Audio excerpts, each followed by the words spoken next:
Indian സമൂഹത്തിൽ ദാരിദ്ര്യം ഒരു യാഥാർത്ഥ്യമായി നിലനിൽക്കുന്നു. ചുരുക്കം ചിലരെ ഒഴികെ ആർക്കും ഇതിൽ നിന്ന് പൂർണ്ണമായി മുക്തി വരാൻ കഴിഞ്ഞിട്ടില്ല.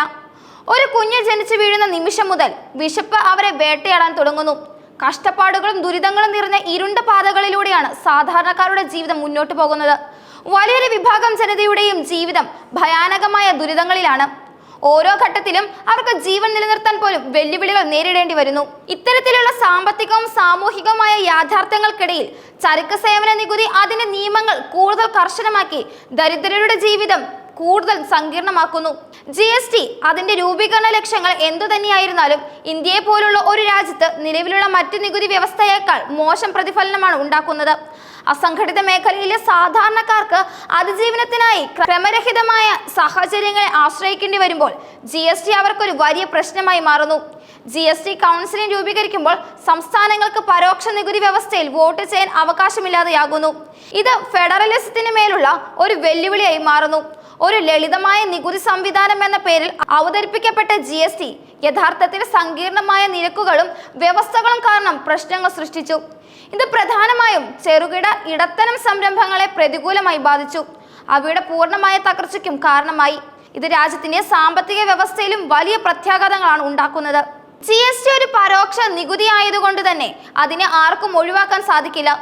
ഒരാൾ അതിസമ്പന്നനോ ദരിദ്രനോ ആകട്ടെ അതേ നിരക്കിൽ നികുതി നൽകേണ്ടി വരുന്നു. വരുമാനത്തിന്റെ 5 മുതൽ 10% വരെ മാത്രമാണ് അതിസമ്പന്നൻ ഉപയോഗത്തിനായി ഉപയോഗിക്കുന്നത്. എന്നാൽ സാധാരണക്കാരായ ദരിദ്രർ തങ്ങളുടെ മുഴുവൻ വരുമാനവും ഉപഭോഗത്തിനായി മാത്രം ചെലവഴിക്കേണ്ടി വരുന്നു. ഈ സാഹചര്യത്തിൽ ഏറ്റവും ഉയർന്ന വില നൽകുന്നത് കൂടുതൽ അധ്വാനിക്കുന്നവരാണ്. കാനഡ, ഓസ്ട്രേലിയ, യൂറോപ്യൻ യൂണിയൻ തുടങ്ങിയ പ്രതിശീർഷ വരുമാനം വളരെ ഉയർന്ന രാജ്യങ്ങളിൽ മാത്രമേ GST പ്രയോജനകരമാവുകയുള്ളൂ. താഴ്ന്ന വരുമാനമുള്ള സമൂഹങ്ങൾക്ക് ഇത് എപ്പോഴും പിന്നോക്കാവസ്ഥ തന്നെയാണ് നൽകുന്നത്. GST കൗൺസിലിന്റെ 56ാമത് യോഗം പുതിയ പരിഷ്കരണങ്ങൾ അംഗീകരിച്ചു.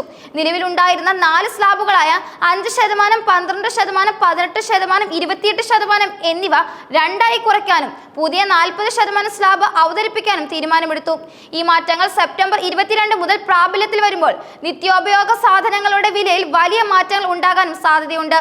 പുതിയ തീരുമാനങ്ങൾ പൊതുവായ ഉപയോഗത്തിലുള്ള വിവിധ തരം സാധനങ്ങളുടെയും സേവനങ്ങളെയും ബാധിക്കും. ഈ പരിഷ്കരണങ്ങൾ ആവശ്യം വർദ്ധിപ്പിക്കുമെന്നും അത് ഉൽപാദനത്തിന് വഴിയൊരുക്കുമെന്നും അതുവഴി കൂടുതൽ തൊഴിലവസരങ്ങൾ സൃഷ്ടിക്കപ്പെടുമെന്നാണ് സർക്കാർ വാദിക്കുന്നത്. ഇത് ആളുകളുടെ വരുമാനം വർദ്ധിപ്പിക്കാൻ സഹായിക്കുമെന്നും സർക്കാർ പ്രതീക്ഷിക്കുന്നു. കുറഞ്ഞ നിരക്കുകളുള്ള 2 സ്ലാബുകളിലേക്ക് മാറിയത് പുരോഗമനപരമായി തോന്നാമെങ്കിലും പ്രധാന മേഖലയിലെ ഇൻപുട്ട് ടാക്സ് ക്രെഡിറ്റ് നിഷേധിക്കുന്നത് കച്ചവടക്കാർക്കും ഉപഭോക്താക്കൾക്കും വലിയ ചെലവ് വർധനവിന് കാരണമാകും. ബിസിനസ് ആവശ്യങ്ങൾക്കായി സാധനങ്ങളോ സേവനങ്ങളോ വാങ്ങുമ്പോൾ നൽകുന്ന GST ആണ് ITC. അതുപോലെ നികുതി നിരക്കുകൾ കുറയുമ്പോൾ വരുമാന പിരിവ് വർദ്ധിക്കുമെന്ന വാദം മുഖവിലയ്ക്ക് എടുക്കാൻ കഴിയില്ല. GST കള്ളപ്പണ ഉൽപാദനം തടയുകയും നികുതി വരുമാനം വർദ്ധിപ്പിക്കുകയും ചെയ്യുമെന്ന് പ്രതീക്ഷിച്ചിരുന്നുവെങ്കിലും അതും സംഭവിച്ചിട്ടില്ല. നേരിട്ടുള്ള നികുതിയും GDPയും തമ്മിലുള്ള അനുപാതം ഉയരുമെന്ന് പ്രതീക്ഷിച്ചിരുന്നെങ്കിലും യഥാർത്ഥത്തിൽ അതും സംഭവിച്ചില്ല. നികുതി വെട്ടിക്കാൻ വ്യാജ കമ്പനികളുടെ എണ്ണം പെരുകുകയാണ് മാത്രം ചെയ്തത്. US പ്രസിഡന്റ് ഡൊണാൾഡ് ട്രംപിന്റെ ഭീഷണിപ്പെടുത്തലും സംരക്ഷണവാദപരമായ നിലപാടുകളും കാരണമുള്ള സമ്മർദ്ദം കുറയ്ക്കാൻ വേണ്ടിയാണ് സർക്കാർ GST പരിഷ്കാരങ്ങൾ അവതരിപ്പിച്ചതെന്ന് വ്യക്തമാണ്.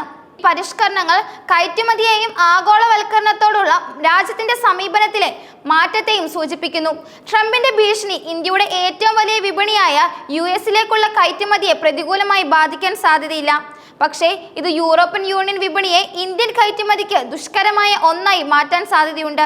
GST നിരക്കുകൾ കുറയുന്നതിലൂടെ ഇറക്കുമതി കുറയുന്നതിനുള്ള ഡിമാൻഡ് നഷ്ടം പരിഹരിക്കാൻ കഴിയുമെന്നാണ് പ്രതീക്ഷ. നിരക്കുകളിൽ കുറവ് വരുത്തുമ്പോൾ വില കുറയാമെങ്കിൽ അതിന്റെ ഗുണം ഉപഭോക്താക്കൾക്ക് കൈമാറണം. ഇത് എല്ലാ ഉപഭോക്താക്കളിൽ നിന്നും ഡിമാൻഡ് വർദ്ധിപ്പിക്കുമെന്നും പ്രതീക്ഷിക്കുന്നു.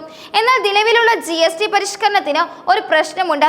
GST വ്യവസ്ഥയുടെ ലളിതവൽക്കരണം അതിന്റെ ഘടനാപരമായ പരിഷ്കരണത്തിന് തുല്യമല്ല. സമ്പദ് വ്യവസ്ഥയെ ഉത്തേജിപ്പിക്കാൻ നിർണായകമായത് അതിന്റെ ഘടനാപരമായ പരിഷ്കരണമാണ്. കാരണം ഇന്ത്യയിലെ അസംഘടിത മേഖലയ്ക്ക് വലിയ പ്രാധാന്യമുണ്ട്. അത് പരിഗണിക്കുന്നില്ലെങ്കിൽ GST കൈകാര്യം ചെയ്യാനും പ്രയാസമാകും. മറ്റൊരു പ്രധാന സമ്പദ് വ്യവസ്ഥയ്ക്കും ഇല്ലാത്ത ഒരു പ്രത്യേകതയാണ് ഇന്ത്യയുടെ അസംഘടിത മേഖല. ദാരിദ്ര്യം ആഴത്തിൽ വേരൂന്നിയ ഈ മേഖലയുടെ ഉൽപാദനത്തിനും ഉപഭോഗത്തിനും പ്രത്യേക സംരക്ഷണം ആവശ്യമാണ്. ഈ മേഖലയെ GST-യിൽ നിന്ന് ഒഴിവാക്കുകയോ അല്ലെങ്കിൽ കോമ്പോസിഷൻ സ്കീം പ്രകാരം നാമമാത്രമായ നികുതി നൽകുകയോ ചെയ്യുമ്പോൾ കാര്യങ്ങൾ കൂടുതൽ സങ്കീർണമാവുകയാണ്. അസംഘടിത മേഖലയിലെ ഉൽപാദകർക്ക് ITC ലഭിക്കില്ല. അതിനാൽ അവർക്ക് സംഘടിത മേഖലയിലെ ഉൽപാദകരോട് മത്സരിക്കാനും പ്രയാസമാകും. രാജ്യത്തെ മൊത്തം യൂണിറ്റുകളിൽ 10% താഴെ മാത്രമാണ് സംഘടിത മേഖലയിലുള്ളത്. GST നിരക്കുകൾ കുറയുന്നതിലൂടെ ഈ യൂണിറ്റുകൾക്ക് കൂടുതൽ നേട്ടം ലഭിക്കുന്നതാണ്. ബാക്കിയുള്ള 90% യൂണിറ്റുകൾക്കും ആനുകൂല്യം ലഭിക്കില്ല. ഇത് സമ്പന്നരിലേക്ക് നേട്ടങ്ങൾ കേന്ദ്രീകരിക്കുന്നതിനും കാരണമാകും.